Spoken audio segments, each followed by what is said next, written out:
How's it going, everyone? Mick Ambrose from All About Tech. Welcome back to another video. It's been 48 hours, it's been 2 days since I initially unboxed the Electroneum M1. I just thought I'd give you an update video on how I'm getting on with it, what my thoughts are, and also go into a little more about the exact specifications of the phone, because I found out what chip it's using, I found out what GPU it's using, things like that. And the exact chip, and the exact specs. So, my first impressions is I managed to actually get a SIM card adapter in there from one of my from when I last had a phone contract that came with my SIM card, and it had the punch out things where you can punch out the nano SIM, and I just put it back into the micro SIM part and put it in, which is really good. First things first. Apologies for it being dark. It is dark. I'm on my break at work. But my first initial thoughts are that call quality is really good. For social media and things like that, because it's running Android Go and it's a lot more stripped down, etc. It's not very laggy at all. You can do your social media, all your social media once with this device, absolutely no problem. Few stutters every now and then, but nothing much, to be honest with you. I'm pleasantly surprised, is my overall thought of it so far. I downloaded CPU-Z on it. I wanted to know exact specs and everything. If you want to know about your exact specs, always go to the Play Store and download CPU-Z. It's definitely a great tool to use. So the CPU is it's a MediaTek MT6735. I know it states on the Electroneum website that it is a 1.3 gigahertz chip, I believe. It's actually a 1.09. It's a 1.1 gigahertz chip. Just thought I'd let everybody know about that. Not 1.3, but actually 1.1. 4 cores, like it says. And it's a 28 nanometer process. For those of you to compare that, the common flagships now are running at so the newest ones, and I think the Snapdragon 855 is running a 7 nanometer process. So if you think a 7 nanometer process compared to a 28 nanometer process, obviously the flagship, the lower the better in nanometers. There's going to be some performance difference there, you know.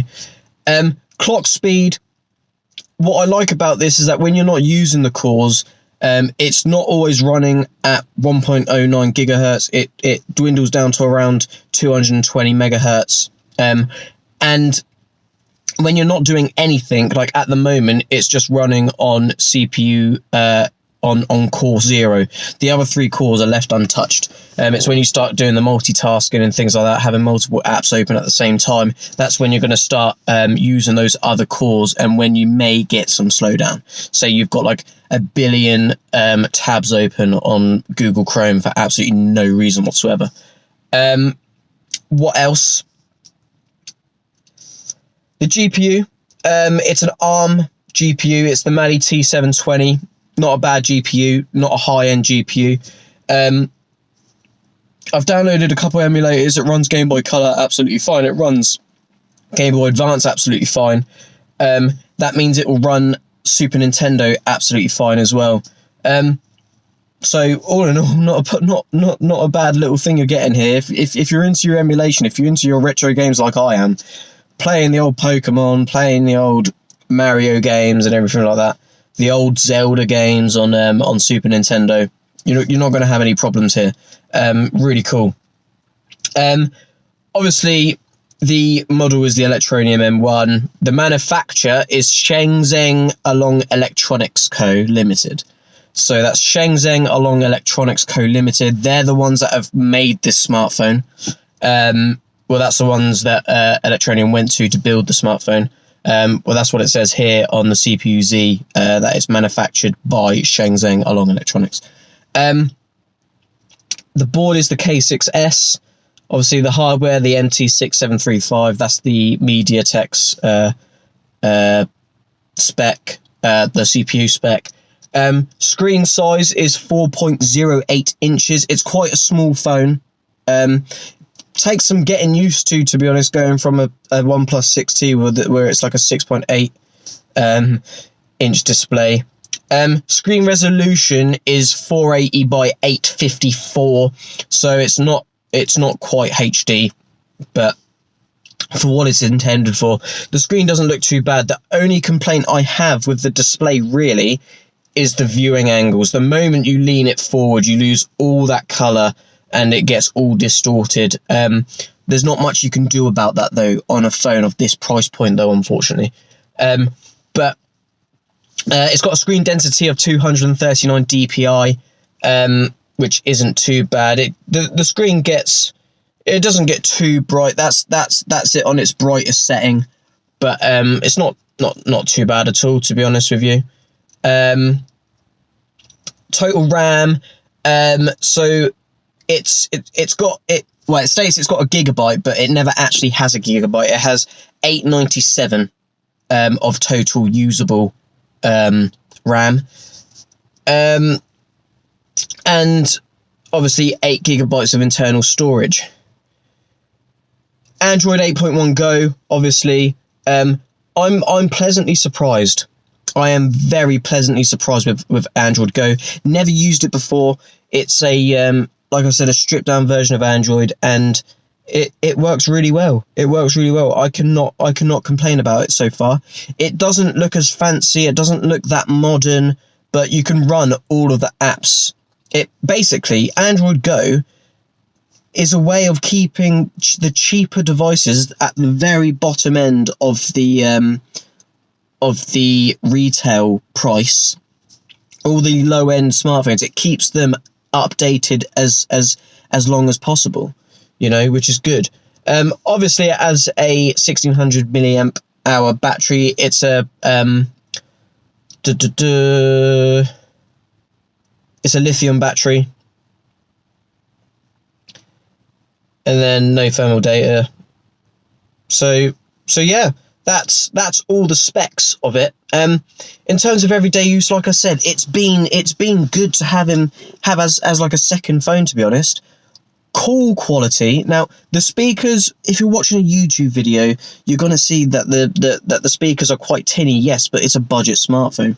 But it works for what it's intended for. You know, you can still watch videos, absolutely no problem at all. You can watch them at the max resolution you can. And because it's got 4G, it will stream it quite quickly as well. In terms of I was going to say something then, it's completely slipped my mind. It'll come back to me. But yeah, overall, so that's it. The call quality. So this top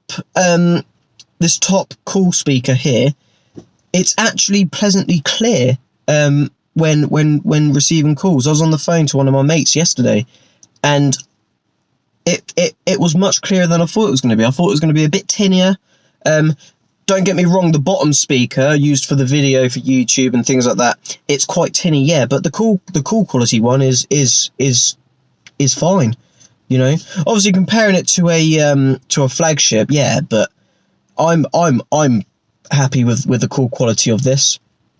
And yeah, just overall, 48 hours later, so far so good. I'm going to be doing at least one more video on the Electroneum M1 about the camera quality. I'm going to show you some samples. I'm at work, so I can't really show samples at the moment. I'm going to show camera samples. I'm going to show video samples, and then in the third video is where I'm going to compare it to the other Android Go enabled smartphones, because there's quite a few available. Not that many, but I think people are getting a bit confused at the moment as to, oh, there are phones like still half the price of that with just as good specs. But the problem is that they don't run Android Go, which means that they're extremely laggy. And those that are saying, oh, I could buy a second-hand Galaxy S5 or a Galaxy S4 or a Note 4 or a Note 5. The problem with that, though, is, one, you're not getting a new phone. Two, you're not getting a warranty. and 3, you're getting a battery that is on the tail end of its life. It's going to be discharging a lot faster than it was brand new.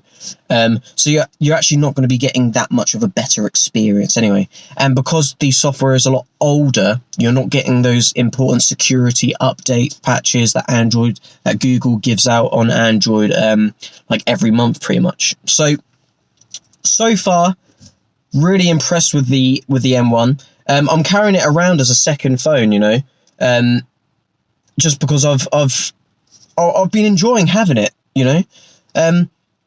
Love the design. It feels strong and sturdy.